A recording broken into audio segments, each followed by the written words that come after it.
ဖုတ်ကောင်တကောင်ကစွမ်းအားပိုင်ရှင်ရဲ့အသားကိုစလိုက်တာနဲ့သူတို့ရဲ့စွမ်းအားတွေပါရရှိသွားနိုင်တယ်ကစားသမားတွေကမဟာမိတ်မဖွဲ့ရအထက်မရှင်းနိုင်မှုဆိုတာသဘောပေါက်သွားကြတယ်ဒါနဲ့သူတို့ကအတူတကွပိုးပေါက်တွေဖုတ်ကောင်တွေရဲ့တိုက်ခိုက်မှုတွေကိုကာကွယ်ဖို့စခန်းတွေတိစောက်ခဲ့ကြတယ်ဒါပေမဲ့ဒီစခန်းတွေကဖုတ်ကောင်တွေနဲ့တင်တိုက်ခိုက်နေတာမဟုတ်ဘူးသူတို့အချင်းချင်းလည်းတိုက်ခိုက်ကြတယ်အသက်ရှင်စံရေးထောက်ပံ့ရေးပစ္စည်းတွေအတွက်အပြင်းအထန်တိုက်ခိုက်နေကြတာဖုတ်ကောင်ဘိုင်းရက်စ်ကိုရင်ဆိုင်ရတဲ့အခါကျွန်တော်ပင်လယ်ထဲမှာတန်မဏိပိုက်ကွန်ကြီးတွေချထားခဲ့ရတယ်ကူးဆက်ခံရပြီးသားငါးတွေ Future Island ကိုမရောက်လာနိုင်အောင်ပေါ့အပေါ်ဘက်ကောင်းကင်မှာလည်းလက်စစ်တအားလိုင်းကြီးတွေတက်ဆင်ထားတာငှက်တွေလာနာလို့မရအောင်ပေါ့နေအောင်ကြီးကမိန်ပြပြဖြစ်နေတယ်လို့ပဲမိုးရွာတဲ့နေ့တွေဆိုကျွန်တော်မြေအောက်ခံတက်ချက်မှာပဲခိုအောင်နေခဲ့ရတယ်စက်တွေနဲ့စစ်ဆေးပြီးမိုးရေကတန့်စင်နေဆိုလားအတီးပြုတ်ပြီးမှပဲကျွန်တော်အပြင်ထွက်ဖို့စွန့်စားရဲခဲ့တာဒါဟာဖုတ်ကောင်ပိုင်း yes ကကျွန်တော်ပေါ်တက်ရောက်မှုအကြီးမားဆုံးဖြစ်ခဲ့တဲ့အခြေအနေပဲကုန်းပေါ်ကကွန်ရက်တွေကတော့အချိန်အတော်ကြာကလေးကပြက်စီးသွားခဲ့တာ NPC တွေဆိုတာရေဒီယိုနဲ့ပဲ message ပို့နိုင်တော့တာဒါပေမဲ့ကျွန်တော်ကအဲ့ဒီအဟောင်းမြင့်တွေကိုဂရုမစိုက်ခဲ့ပါဘူးအပေါ်မှာလက်ပတ်နေတဲ့ချိုတုတ်ထောင်ပေါင်များစွာကကဘာကြီးကိုအချိန်နဲ့တပြင်းညီစောင့်ကြည့်ခွင့်ပေးထားခဲ့တာကျွန်တော်ထင်ထားခဲ့တဲ့အတိုင်းပဲငှက်က virus ကိုတည်ဆောင်လာကြတာပေါ့ virus ကအားနဲ့တဲ့ကျွန်းနိုင်ငံတွေကိုရောက်သွားတဲ့အခါ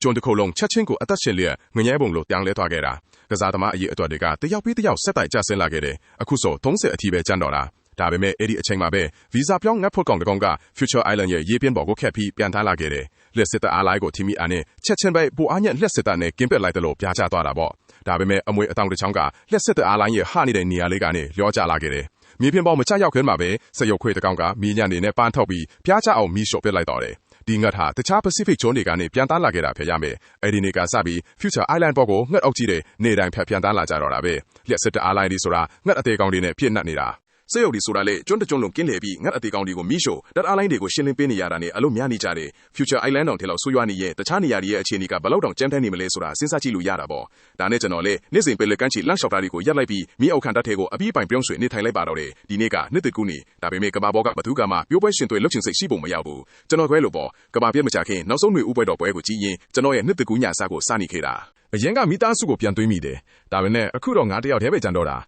ရင်ထဲမှာဟာတာကြီးဖိနေတာကိုထိမ့်ဖို့တော်တော်ခက်ခဲတယ်ငါပြန်သွားရမယ်နောက်ဆုံးထိရက်တည်နိုင်မဲ့သူကငါဖြစ်ရမယ်ငါရဲ့နှစ်တစ်ခုညစားကိုဓာတ်ပုံရိုက်ပြီးဝန်ထင်စီပို့လိုက်တယ်10မိနစ်တောင်မကြာဘူးဝန်ထင်ကငါဓာတ်ပုံကိုကဘာချက်မှတင်လိုက်ပြီးကျန်တဲ့ကစားသမားတွေယူမလို့ဖြစ်နေကြတာကိုငါမြင်ရောက်နေမိတယ်ဒေါသတကြီးမချက်တွေတန်းစီဝေးလာတော့တာပဲကစားသမား69ကတော့ကောင်းကောင်းမွန်မွန်နေထိုင်နေတာပဲဟာကွာငါတို့ကထမင်းနွေးတနတ်တောင်မစားရပဲဒီကောင်ကတော့ပွဲအပြစ်နဲ့ပါလားမမိုက်နဲ့နော်မင်းကိုရှာတွေ့တာနဲ့ငါတက်ပြစ်မယ်ငါကရုမဆိုင်ဘူးစောင့်နေမယ်မင်းကငါ့ကိုရှာတွေ့နိုင်ရင်ပေါ့ကွန်ပျူတာဖွင့်ပြီးငါစုဆောင်ထားတဲ့ကစားသမား30ရဲ့ profile တွေကိုဆွဲထုတ်လိုက်သူတို့မသိကြဘူးဒီကဘာပြက်မတိုင်ခင်ကတည်းကငါမှနေရာတိုင်းမှာမျက်စိရှိနေခဲ့တာငါရဲ့ကျေးစားစစ်သားတွေကကဘာအနှံ့ကကစားသမားတွေကိုခြေရာခန့်ပြီးရေရှည်စွန့်ကြည့်မှုအောက်မှာထားခဲ့တာကစားသမားတိုင်းရဲ့စွမ်းရည်နဲ့အားနည်းချက်တွေကိုငါအကုန်သိတယ်ကဘာပြက်သွားတဲ့နောက်ငါကြိုးတယ်ဆွဆောင်ထားတဲ့ PC တွေနဲ့ပဲငါကျေးစားစစ်သားတွေအသက်ရှင်နေခဲ့ကြတယ်သူတို့ကငါအတွက်ဆက်ပြီးအလုပ်လုပ်ပေးနေတယ်ငါကလည်းသူတို့အတွက် PC အသေးသေးထပ်ဖွင့်ပေးတယ်ပိတ်ဆန်ကကဘာကြီးကိုလဲပတ်စေတယ်ဆိုပေမဲ့ဒီကဘာပြက်မှာတော့ PC တွေကအဖိုးအထိတ်တန်ဆုံးငရီချေးပဲလीအဲ့ဒီနောက်တော့အဓိကအင်အားကြီးတောင်းဖွဲ့ပေါ်ထွက်လာခဲ့တယ်ပထမတစ်ခုကစစ်တပ်ပဲသူတို့မှာကြောက်မက်ဖွယ်လက်နက်တွေနဲ့မထိုးဖောက်နိုင်တဲ့အခြေစိုက်စခန်းရှိတယ်ဝမ်ထင်ကစစ်ကိုထိန်းချုပ်ပြီးသူတို့ရဲ့ခေါင်းဆောင်နေရာကိုတိမ့်ပထားခဲ့တာဒုတိယကတော့ဖုတ်ကောင်တွေသူတို့ထဲကနေဖုတ်ကောင်ဘရင်တစ်ပါးပေါ်ထွက်လာခဲ့တယ်သူကစွမ်းရင်တုံးသူတွေဖုတ်ကောင်တွေကစားသမားတွေကိုတတ်ပြီးစွမ်းအားတွေရယူခဲ့တယ်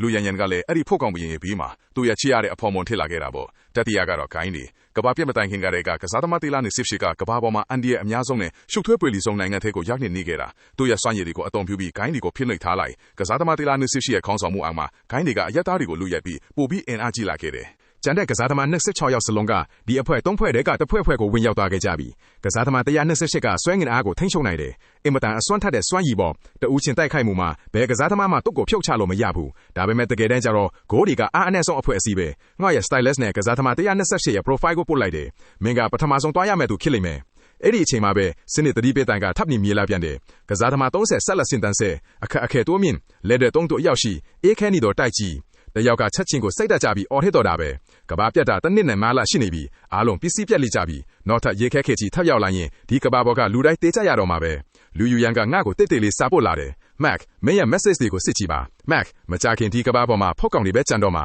ငါလည်းရှင်းတန်နိုင်မှာပဲမင်းငါ့ကိုညှင်းပယ်ခဲ့တာကိုတသက်လုံးနောင်တရနေရလိမ့်မယ်ပြီးတော့သူမကဖောက်ကောင်ဘရင်နဲ့အခုရိုက်ထားတဲ့တပ်ပုံကိုပို့လိုက်တယ်ဒါကိုမြင်တော့ငါလောင်ပြုံးလိုက်ဒီလိုဆိုရင်တော့မင်းတို့ချစ်သူညီဦးစလုံးကိုနောက်ဘဝစီအတူတူပို့ပေးလိုက်ရမှာပေါ့ရေခဲခစ်ကြီးကကဘာတဝန်းလုံးကိုလွှမ်းခြုံသွားပြီး ငါရဲ့အပူပိုင်းကျွန်းတောင်တက်ရောက်မှုရှိလာခဲ့တယ်။ Future Island ကိုကြီးမားတဲ့စီးနှင်းမုန်တိုင်းကြီးဝင်ရောက်တိုက်ခတ်တယ်။လေထဲက power grid တွေကပထမဆုံးပျက်စီးသွားတာပဲ။လေအားနဲ့ဒီရေအားဓာတ်အားပေးစက်ရုံတွေလည်းပြင်းထန်စွာပျက်စီးခဲ့တယ်။ကံကောက်စွာနဲ့မြေအောက်ခံတပ်ရဲ့အရန်နျူကလ িয়ার ဓာတ်အားပေးစက်ရုံကတော့ဆက်လက်လည်ပတ်နေဆဲပဲ။ဂိုင်းတွေကအရင်ဆုံးပြိုကွဲတော့တာပဲ။သူတို့ကရက်သားတွေရဲ့အရင်မြင့်အများစုကိုလူရက်ထားခဲ့ကြတာ။အတွင်ပိုင်းတင်းမမှုတွေကတိုးမြက်လာပြီးပဋိပက္ခတွေကလည်းအဆက်မပြတ်ဖြစ်ပွားနေခဲ့တယ်။နိုးကြလာတဲ့ကစားသမားတွေတယောက်ပြီးတယောက်တေဆုံကုန်ကြတယ်။ငါကဘာချက်ကနေကစားသမား128ကိုတီးဆန့်စာပို့လိုက်တယ်။ငါတို့အဖွဲ့ကြမလား။မင်းရဲ့နေမြေအနက်မှာငါပစ္စည်းတွေမြုပ်ထားပေးတယ်။အဲ့ဒါတွေကိုယူလိုက်မင်းအသက်ရှင်လိမ့်မယ်။မကြခင်ပါပဲကစားသမား128ကပြန်ဖြေလာလေ။မင်းဘာလို့ချင်တာလဲ။ငါကမင်းကိုဘာလို့ယုံရမှာလဲ။မင်းကိုဖုတ်ကောင်ဘရင်ကိုဖြုတ်ချစေချင်တယ်။ငါရဲ့သိပ္ပံပညာရှင်အဖွဲ့ကဖုတ်ကောင်ကုထုံးတစ်ခုဖန်တီးထားတယ်။သူတို့အပေါ်ဖြန်းလိုက်ကနေပျောက်ကွယ်သွားလာပဲ။ဒါပေမဲ့မင်းသိတဲ့အတိုင်းပဲငါနဲ့တိုက်ခတ်ရေးစွမ်းရည်ကတုံများပဲ။စဉ်းစားပြီးနောက်မှာတော့နိုးကြလာတဲ့30ယောက်ထဲမှာမင်းကအတန်မာဆုံးပဲ။မင်းတစ်ယောက်ထဲပဲဒါကိုလုံနိုင်လိမ့်မယ်။ငါတို့လူသားတွေကအရေးတံကိုကြောက်ရတယ်။ဖုတ်ကောင်တွေကမကြောက်ဘူး။ဒီအချင်းတွေကြာလာလေသူတို့အတွက်အခွင့်အရေးပိုများလာလေပဲ။ငါဘလောက်ပစ္စည်းတွေရှိနေပါစေနောက်ဆုံးတော့ကုန်သွားမှာပဲ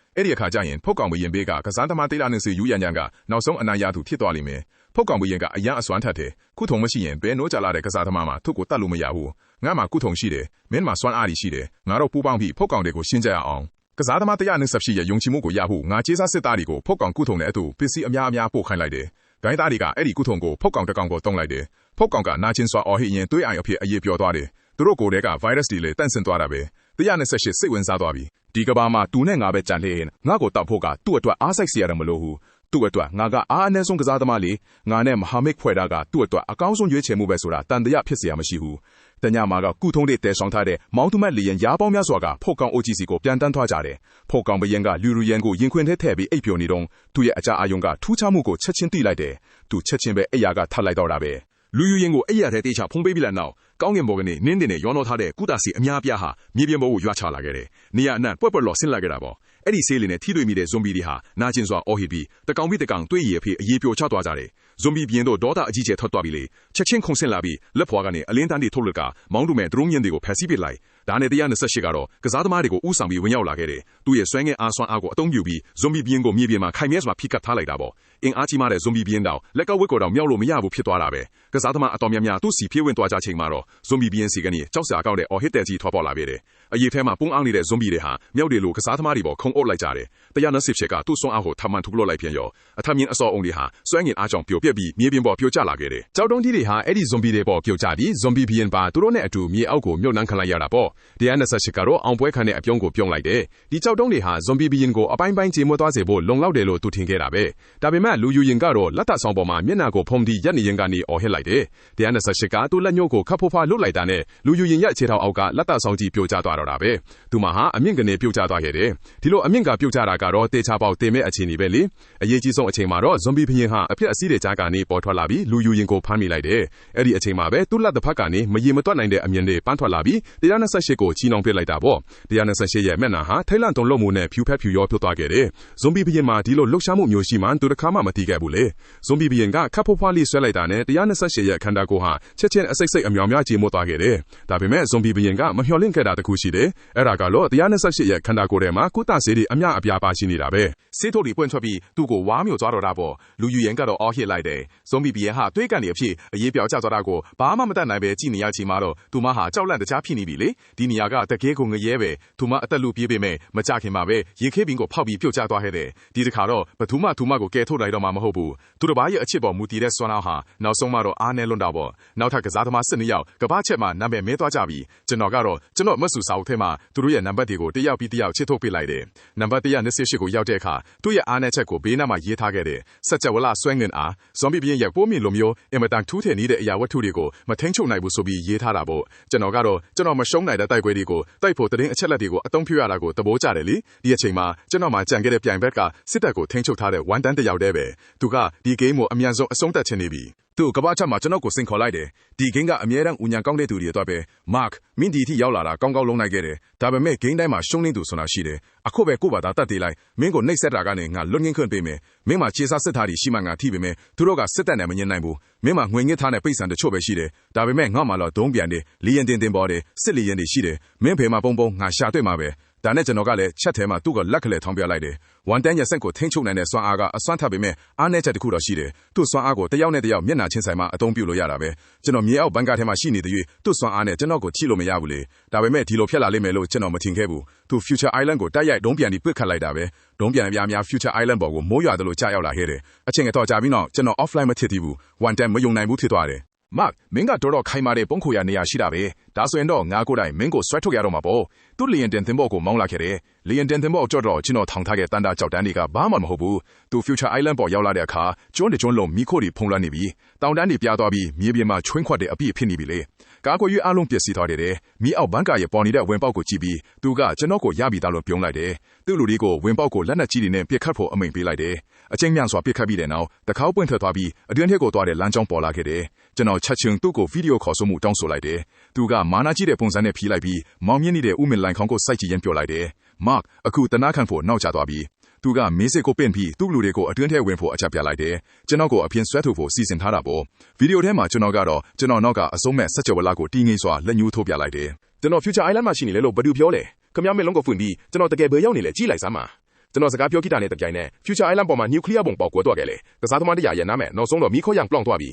စနစ်ကအောင်ပွဲခံတဲသွားကိုကျဲလောင်စွာဖွင့်လိုက်တယ်ကစားသမား69ကိုတဦးတည်းသောအနိုင်ရသူ Youth game ကိုရှင်းလင်းနိုင်ခဲ့ပါပြီတကယ်တော့ဝန်တန်းမှာသူ့အတွက်အလုပ်လုပ်ပေးနေတဲ့အထူးစွမ်းရည်ရှိတဲ့ကစားသမားတယောက်ရှိတယ်လေဘယ်တပ်ပုံကနေမဆိုတိကျလဲဒီနေရာကိုရှာဖွေနိုင်တဲ့သူပဲဒါကလုံးဝအသုံးမဝင်တဲ့စွမ်းရည်လူထင်ရပေမဲ့ဝန်တန်းကဘလို့အသုံးပြုရမလဲဆိုတာကောင်းကောင်းသိခဲ့တယ်သူကျွန်တော်ရှိဗီဒီယိုခေါ်ဆိုမှုတွေမရေမတွက်နိုင်အောင်ပို့ခဲ့တယ်ကျွန်တော်ဒီနေရာကိုတပ်ပုံရိုက်ကြည့်ချေရခံဖို့ပေါ့ဒါပေမဲ့ကျွန်တော်တခါမှမကင်ခဲ့ဘူးနောက်ပိုင်းမှာတော့ကျွန်တော်နှစ်သက်ကိုညနီးခင်မှာသူ့ကိုတပ်ပုံတပုံပို့ခဲ့လိုက်တယ်သူကကျွန်တော်ကိုလူအလုပ်တိတ်တိတ်လေးခေါ်ခဲ့ပြီးပျော်ပျော်ရွှင်နဲ့ကျွန်တော်ဒီနေရာကိုချေရခံလိုက်တယ်ကိုင်းတယ်ရော zombie BN မှာအကုံရှင်းသွားအောင်ဆောင်ပြီးသူ့မှာအကုံတန်းပိုက်ဖို့လာရောက်မယ်လို့ဆောင်ဖြတ်လိုက်တယ်ပြီးတော့ကျွန်တော်ကိုဖောက်ခွဲဖြစ်ဖို့ဆောင်ဖြတ်လိုက်တာပေါ့ဒါပေမဲ့သူ့မှာဘလို့ကစားသမားတွေရှိတယ်ဆိုတာကျွန်တော်ဘလို့လည်းမသိပဲနေမလဲအဲ့ဒီဓာတ်ပုံက Future Island ကိုသူ့ကိုဆွဲဆောင်ဖို့တမင်တကာပေးခဲ့တာလीဓာတ်ပုံပို့ပြီးတာနဲ့ကျွန်တော် Future Island ကတိထွက်ခွာခဲ့တယ်စနစ်ကကျွန်တော်ကိုပေးတဲ့ဆုလပ်ကတော့ဘယ်နေရာကိုမဆိုချက်ချင်းကူးပြောင်းနိုင်တဲ့အခွင့်အရေးတစ်ချိန်ပဲကျွန်တော်ဖြစ်စီအခွင့်နဲ့အဲ့ဒီလိုပဲအာကာသစခန်းတစ်ခုစီရောက်သွားခဲ့တာပေါ့ဒါပေမဲ့ကမ္ဘာမြေကိုပြက်လာဖို့နီးလန်းကတော့စနစ်ကမပေးခဲ့ဘူးလीဒီဆုလပ်ကိုနောက်ဆုံးအထိကျွန်တော်အတော့မပြုတ်နိုင်ခဲ့ဘူး